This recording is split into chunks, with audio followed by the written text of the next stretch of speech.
কিরে, কাল তো আবার ছুটি। সকাল পর্যন্ত ঘুম, তারপর খাওয়া, তারপর আবার ঘুম। লাইফ বিন্দাস। রোজ যে কেন এরকম হয় না? এই শোন, কাল টিউশন বন্ধ তো? আরে বন্ধ না হলে আমরা বন্ধ করে দেবো রে। নো চাপ বল। আমার কাছে বন্ধ করা কোনো ব্যাপার না, আমি কালও করবো। কাল আমাদের ছুটি, আনন্দে লুটোপুটি হবে ভীষণ মজা। কাল আমরা সবাই রাজা। আচ্ছা, তোরা কি জানিস কাল কিসের ছুটি? এই জন্যেই তোকে কেউ পছন্দ করে না। ওরে ভাই, লাইফটাকে একটু এনজয় করতে শেখ। আবার শুরু হলো। হ্যাঁ, কাল মেয়েদের ছুটি। ছুটি মানেই তো ছুটি। আরে নাম জানা আর বোঝা দুটো তো আলাদা জিনিস। আর হ্যাঁ, সব ছুটি তো একরকম হয় না। কি রে, ছুটির আবার চরিত্র হয় নাকি? অবশ্যই থাকে। কোনো ছুটি আনন্দে, কোনো ছুটি দুঃখে, কোনো ছুটি লড়াইয়ের, আবার কোনো ছুটি জয়ে। দূর, ওগুলো আবেগের কথা, কাজের কথা নয়। আরে বোকা, আবেগ আছে বলে গরু ছাগলের ও দুটি না, এটা মাথায় রাখি।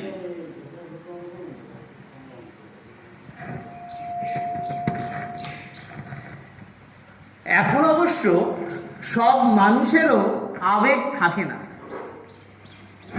তোমাদের কথাগুলো শুনছিলাম না, এসব নিয়ে এখন আর ভাবি না।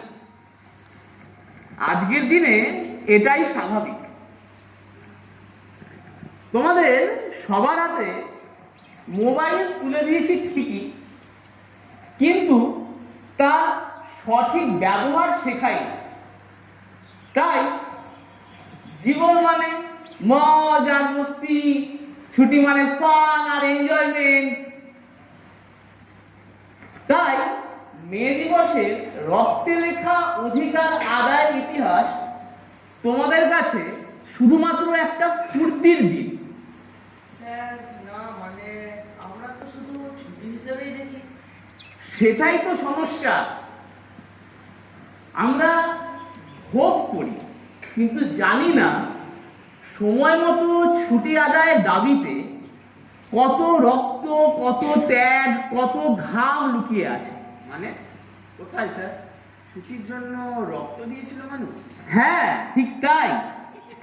1886, আজ থেকে 140 বছর আগে মার্কিন যুক্তরাষ্ট্র। তখন সেখানে মানুষ দিনে 14 থেকে 16 ঘন্টা কাজ করত। করব না এটা বলার অধিকার ছিল না। মার্কিন যুক্তরাষ্ট্রের এক শহর শিকাগো, সেখানকার শ্রমিকেরা শুরু করলেন বিদ্রোহ। তখনকার সময় আলাদা ছিল স্যার। মানে অন্যায় কি সময় লেগে বদলায় নাকি? কাল যে অন্যায় ছিল আজটা ন্যায় হয়ে গেল। মনে রাখবে, এই বদলানো কাজটা মানুষকেই করতে হয়। আর সেটাই করেছিলেন শিকাগোর শ্রমিকেরা। দিনে 14 থেকে 16 ঘন্টা কাজ করবেন না বলে রুখে দাঁড়িয়েছিলেন তারা। স্যার, এটা কি শুধু আমেরিকার শ্রমিকদের সাথেই ঘটছিল? মানে শুধু তাদেরকেই 14 থেকে 16 ঘন্টা কাজ করতে বাধ্য করা হতো? না, একদমই তা না। এটা শুধু শিকাগো বা আমেরিকার শ্রমিকদের সমস্যা ছিল না। 19 শতকের শেষ দিকে দীর্ঘ 14 থেকে 16 ঘন্টা কাজ ছিল বিশ্বের প্রায় সমগ্র শ্রমিকদের কাছে এক জ্বলন্ত সমস্যা। কিন্তু স্যার, এর কারণটা কি? কারণ কারণ তো অনেক, তবে সবচেয়ে বড় কারণ যেটা ছিল সেটা হলো শ্রমিকরা একজোট ছিলেন না, কোনো শ্রমিক সংগঠন ছিল না। তার মানে দীর্ঘ কর্মঘণ্টা সব জায়গাতে থাকলেও আমেরিকার শ্রমিকেরা প্রথমের বিরুদ্ধে সংগঠিত হতে পেরেছিল। ঠিক বলেছ। সমগ্র আমেরিকার শ্রমিকেরা এর বিরোধিতায় সংঘবদ্ধ হতে থাকে এবং আওয়াজ তোলে, দিনে 8 ঘন্টা কাজ, 8 ঘন্টা বিশ্রাম এবং 8 ঘন্টা নিজের জন্য দিতে হবে প্রত্যেক শ্রমিক। উত্তাল হয়ে ওঠে পরিস্থিতি, গর্জে ওঠেন শ্রমিকেরা দাবি আদায়ের লক্ষ্যে 1886 ফার্স্ট মে সমগ্র আমেরিকা জুড়ে, বিশেষ করে শিকাগো ব্যাপক ধর্মঘট শুরু হয়। কিন্তু ধর্মঘট করে কি কিছু হয় স্যার?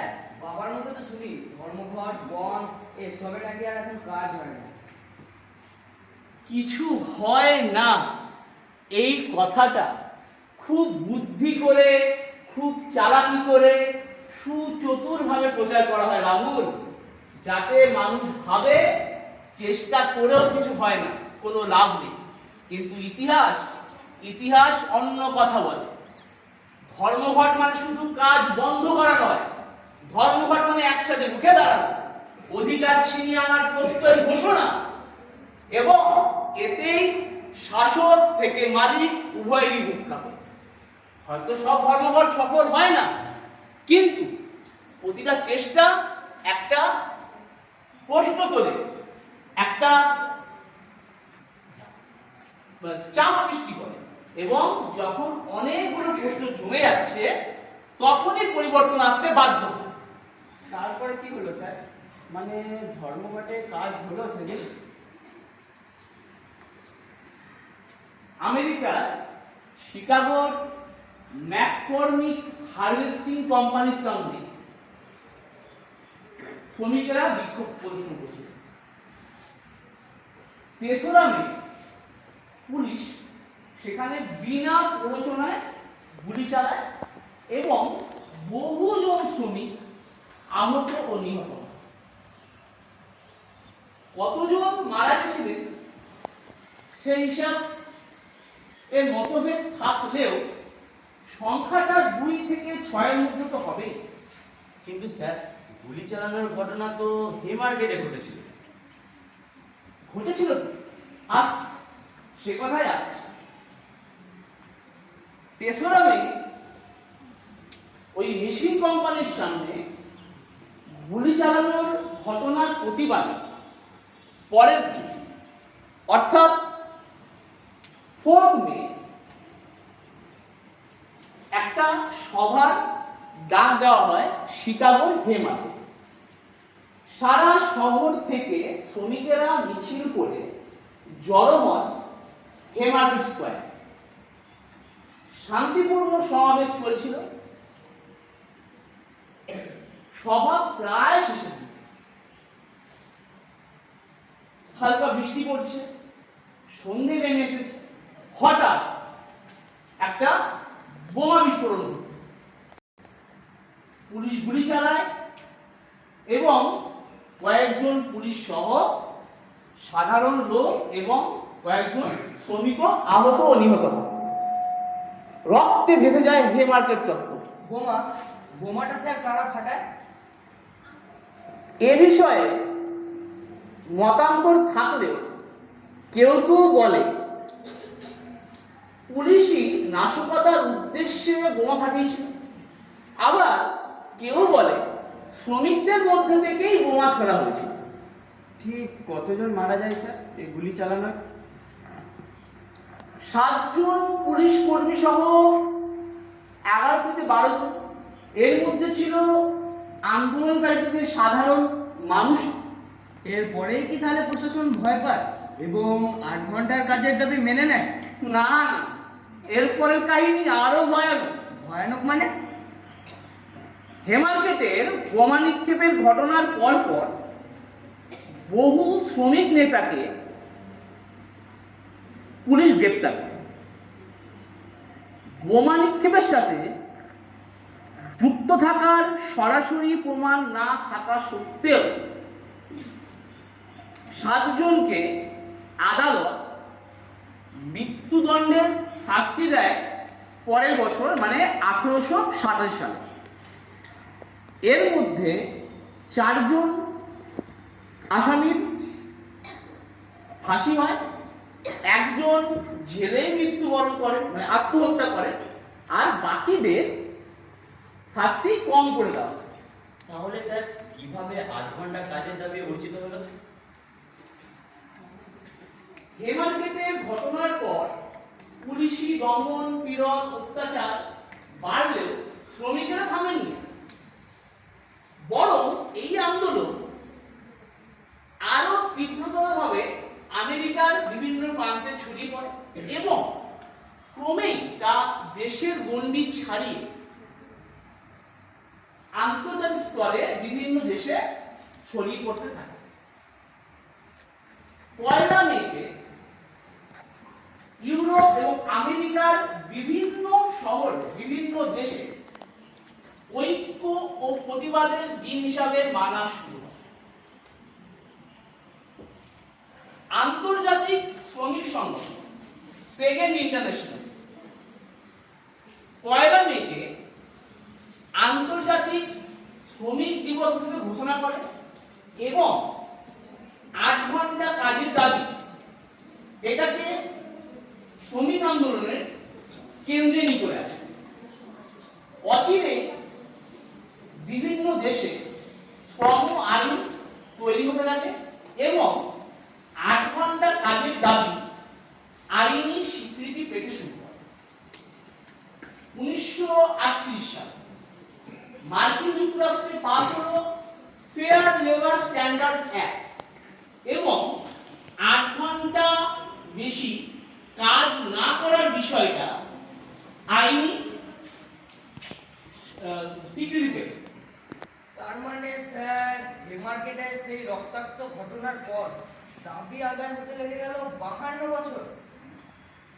8 ঘন্টা কাজের দাবি এর অধিকার একদিনে অর্জিত হয় রাহুল, এটা এসেছে অনেক ত্যাগ, আন্দোলন এবং আন্তর্জাতিক ঐক্যের মধ্যে। কোনো দাবি খুব সহজে আদায় করা যায় না, তার জন্য সচেতনতা এবং ধারাবাহিক সংগ্রামের প্রয়োজন। স্যার একটু কাজ ছিল তাই দেরি হলো। আজ তো খুব বেশি কাজ নেই, তুমি বরং পাঁচিলে জলটা ভালো করে দিয়ে দাও যাতে সেগুলো ভালো মজবুত হয়। হ্যাঁ স্যার। পড়ান একটু দাও। একটা ছুটির দিন মানে তোমাদের কাছে ঠিক কি? স্যার ঘুম। Free time. নিজের মতো থাকা। গল্পের বই পড়া। পড়ান তোমার কাছে একটা ছুটির দিন? একটা ছুটির দিন মানে কাজ নেই এমন দিন, সে তো এক বিরাট দুশ্চিন্তা স্যার। খাবো কি? পড়ান নির্মাণ শ্রমিক, আমার ঘরের পাঁচিল তোলার কাজটা ওই করছে। আপনি কি দিনে 8 ঘন্টা কাজ করেন? আমাদের কি আর সে সুযোগ আছে বাবা? সুযোগ নেই মানে? অস্থায়ী কাজ আমাদের। একে তো মজুরির কোনো ঠিক ঠিকানা নেই, তার উপর আজ কাজ আছে তো কাল কাজ নেই। তাই বেশিক্ষণ না কাজ করলে কি আমাদের দিন চলবে বাবারা? আমার মেয়ে পড়াশোনায় খুব ভালো, কিন্তু ওকে বই খাতা কিনে দিতে পারি না সবসময়।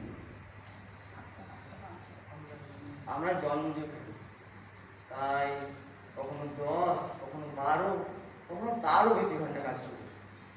বেশিক্ষণ কাজ না করলে হাতে টাকা নেই, আর হাতে টাকা না থাকলে কিছুই নেই বাবারা। কাজের পরে কি আপনার নিজের জন্য, নিজের পরিবারের জন্য সময় থাকে? সেই দিন সময় পাই যেদিন কাজ থাকে না, মানে যেদিন রোজগার থাকে না সেই দিন, আর যেদিন রোজগার থাকে না সেদিন থাকে ভয় আর দুশ্চিন্তা। আগামীকালের দুশ্চিন্তা, আগামীকাল কি খাবো, মেয়েটাকে, মা বাবাকে, বউকে কি খেতে দেবো, সেই নিয়ে দুশ্চিন্তা। তার মানে স্যার 1886 সালে 8 ঘন্টা কাজের দাবিতে শ্রমিকেরা যে রক্তক্ষয়ী আন্দোলন করেছিল তা আইনি স্বীকৃতি পেলেও বাস্তবে কিন্তু তার বহু ক্ষেত্রে আজও অধরা। আমি তাহলে আসি স্যার। ঠিক আছে পড়ান, আজকে এসো, তুমি মনে করে পাঁচিলে জলটা দিয়ে দিও কিন্তু। তা নিয়ে আপনি ভাববেন না। আমি তো আমার দাদাকে দেখি প্রায় সারা দিনই কাজ করে চলেছে। কি কাজ করেন তোমার দাদা? একটা আইটি কোম্পানিতে কাজ করে, ওর আবার ওয়ার্ক ফ্রম হোম। সারা দিনই দেখি ল্যাপটপে খুঁটখুট করেই চলেছে। অফিসের কাজ করছে, হয় অনলাইন মিটিং, না হলে প্রজেক্ট রিপোর্ট করছে, তা না হলে তো বসের সাথে ফোন কলে আসে। দেখেছো রক্তিম, সময় বদলেছে, কাজের ধরন বদলেছে, কিন্তু সমস্যার রূপ সেটা বদলায়। এক্সপ্লয়টেশন সেই একই জায়গাতেই আছে। আগে শ্রমিকেরা কারখানায় বাঁধা ছিল, আজকে ইন্টারনেটের জালে বাঁধা। আগে কারখানার সাইরেন কাজের শুরু আর শেষ ঠিক করতো, আজকে সে জায়গায় নিয়েছে অনলাইন মিটিং, মেসেজ, ইমেল। 8 ঘন্টা কাজের যে স্বপ্ন মানুষ দেখেছিলেন, সেটা শুধু তার কাজের সময় নির্ধারণের হিসাব ছিল না, সেটা ছিল তার নিজের জীবনের বাঁচার অধিকার ফিরে পাওয়ার লড়াই। আজ আমরা দেখছি কাজ হয়তো কাগজে কলমে ঠিকই আছে, কিন্তু কাজ ঢুকে পড়েছে আমাদের জীবনের মধ্যে। অফিস আর ঘরের সীমারেখা মুছে যাচ্ছে, কাজ আর বিশ্রাম আলাদা করা যাচ্ছে না। কাল আমরা ছুটি পাবো, কিন্তু অনেকেই কালও কাজ করবে। তাহলে কি আমরা ধীরে ধীরে আবার সেই জায়গাতেই ফিরে যাচ্ছি? মানব সভ্যতার ইতিহাস কি 200 বছর আগের জায়গায় আবার ফিরে যেতে চলেছে? তাই মে দিবস শুধু অতীতের ইতিহাস নয়, এটা আজকের দিনেরও প্রশ্ন। যে অধিকার আমরা বিভিন্ন সংগ্রামের মধ্যে দিয়ে অর্জন করেছিলাম, তা আজ ধরে রাখতে পারছি না কেন? প্রশ্ন সেটাই। এর উত্তর তোমাদেরকে খুঁজতে হবে, রাস্তা বার করতে হবে। আজ বুঝলাম, না জানাটাও একটা দায়। কাগজে কলমে সব ঠিক, কিন্তু বাস্তবে সবই যেন কেমন আমাদের নিয়ন্ত্রণের বাইরে চলে যাচ্ছে। কাল ছুটি, কিন্তু আজ বুঝলাম এই ছুটি শুধু অধিকারের না, এটা একটা স্মৃতি, একটা দায়, একটা প্রশ্ন। মে দিবস শুধু একটা ইতিহাস না, এটা একটা সতর্ক বার্তা। যতদিন না প্রতিটা মানুষ নিজের সময়, নিজের জীবন নিজের মতো করে বাঁচার অধিকার ফিরে পায়, ততদিন এই লড়াইয়ের শেষ নেই। 8 ঘন্টা কাজ আমাদের অধিকার, 8 ঘন্টা নিজের জন্য আমাদের অধিকার। 8 ঘন্টা বিশ্রাম, আমাদের অধিকার। অন্যায় দেখলে আর চুপ করে থাকা নয়, আমরা জানি কেমন করে অধিকার কেড়ে নিতে হয়। অন্যায় দেখলে আর চুপ করে থাকা নয়, আমরা জানি কেমন করে অধিকার কেড়ে নিতে হয়। সবার কণ্ঠে উঠুক একই আওয়াজ, একই আওয়াজ, একই আওয়াজ। 8 ঘন্টার বেশি আর নয় কাজ। সবার কণ্ঠে উঠুক একই আওয়াজ, একই আওয়াজ, একই আওয়াজ। 8 ঘন্টার বেশি আর কেউ করবে না কাজ, কেউ করবে না কাজ, কেউ করবে না কাজ। 8 ঘন্টার বেশি আর কেউ করবে না কাজ, কেউ করবে না কাজ, কেউ করবে না কাজ।